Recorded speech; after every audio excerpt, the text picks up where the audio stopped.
16 வயதில் பக்கவாதம் தாக்கி முடங்கி போன ஆட்ரிக் க்ரூஸ் என்ற பெண் 20 ஆண்டுகளுக்கு பிறகு முதல் முறையாக நியூராலிங்க் மூளை சிப்பை பயன்படுத்தி எண்ணங்கள் வாயிலாக தனது பெயரை டிஜிட்டல் போர்டில் எழுதினார். சமூக வலைதளத்தில் அவர் பதிவிட்டதை தொடர்ந்து நியூராலிங்க் என்ற மூளை சிப் நிறுவனத்தின் நிறுவனர் எலான் மஸ்க் இது சாத்தியம் என்று பெரும்பாலான மக்கள் உணரவில்லை என்றார்.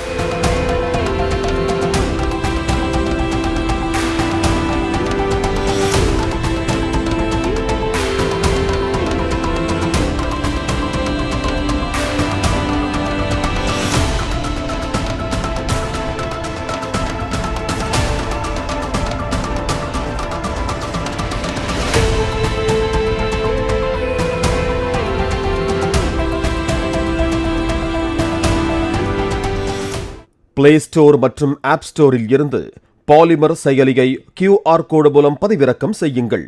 செய்திகளை உடனுக்குடன் பெறுங்கள்.